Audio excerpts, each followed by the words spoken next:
This is Sam Does Arts, and this is me. One thing you should know about me is that I don't really have a specific art style, and I draw in many different ones. Sometimes I draw like this, and then sometimes I draw like this. So, yeah, and that's not even half of it. Anyways, today we'll be doing a study of Sam Does Arts, and we are going to be drawing his OC Kara. I love this OC. As you may know, for some reason I just really love white hair on characters, and also the hairstyle she has is one of my favorite ones to draw. And plus, she has a cat. But I won't be drawing him today. Sad. I know. This is the reference I'm going to be using. I know that I'm kind of doing him dirty here, having it as this is just a quick sketch of his that he made like 6 months ago to use as a reference for something else. But I just wanted to start simple for now and just get the basics. He's made a lot more detailed and rendered pictures of her, as you can see. Yeah, so now let's get to the part that you guys actually want to see. So I started a little bit before this speed paint starts, so that's my bad, but right now I am just making my sketch as similar to his as possible, and I am marking her face according to the proportions. Let's start with the eyes. They are quite round, yet also giving her a more calm look. Now, one of the tips Sam likes giving out a lot is that the eyes should be the distance apart of one eye, meaning you should be able to fit no more, no less of an eye in between, like this. Just make sure you are using the same eyes that you are using in the drawing, obviously.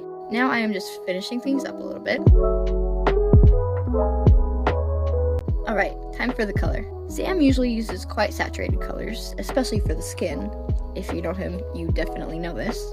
So I tried a couple different skin tones to decide which one is best for this particular drawing, though I do end up changing it again in a tiny bit. Now I'm starting on the eyes. In the reference, she's got some pretty blue eyes and some nice thick eyelashes. Here's a look at the reference again. I tried to get that effect in mine, but I may have made the shadows a little bit too defined, which I will later attempt to fix by adding a little bit more white, and then at the end making the pupils a little bit bigger. And now we are getting to the part where we have to trust the process. Do not worry, it will turn out okay in the end, as seen in the thumbnail. I was honestly really struggling with the lips, okay? I'm not gonna lie.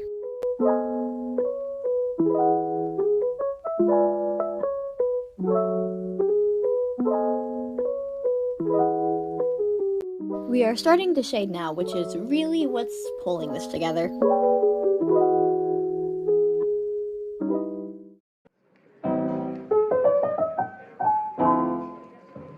And here come the extra details, really saving this drawing. Little loose strands of hair, more highlights, my signature in the background, you know, stuff like that. Now, we are still not quite finished yet. The last thing we are doing is fixing up the drawing just a tiny bit more using the liquify tool, something Sam likes to do a lot. As I said earlier, I am making the pupils in the eye a little bit bigger.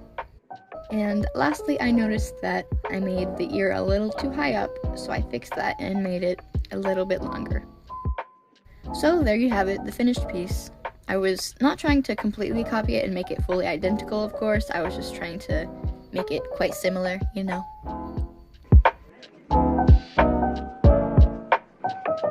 Since this is a study of Sam Does Arts, I'm going to be going over a couple more characteristics or habits that Sam has, or just things that he does in his art. When he is making a portrait, usually he does not fully add in line art. He usually leaves in his sketch lines. I, as well as a lot of other people, find that to look pretty cool. He also tends to draw girls a lot more than he draws guys, which is one of the first random things you notice whenever you may be seeing his art. And all of his pieces usually tend to look more soft. Those are just a couple common things Sam does that I have noted now, and that concludes this part of the video. If you have made it this far, thank you for watching, because this is a longer video, because I usually don't make videos this long, I usually just make shorts. But I plan on making more of these in the future, so if you decide to stick around, then be prepared for more of these. So I will see you later.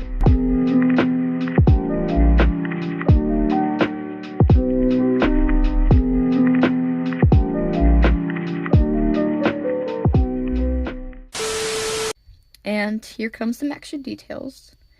Wait, I wasn't supposed to read that. So, wait. Brain fart. Okay. I keep coughing. Now, we are still not quite fit. Ha. I need to speak properly. He usually leaves in his sketch lines, making it a lot more creative, I guess. I don't know what I'm saying. I am not looking forward to editing over 5 minutes of myself talking. No, thank you. Yeah, hi, this is Future Ash. Little did I know that it was going to be like almost 10 minutes of audio, including all of the stuff that I had to redo and I had to add in. So that was not fun. And plus, I hate the way that I sound when I am being recorded.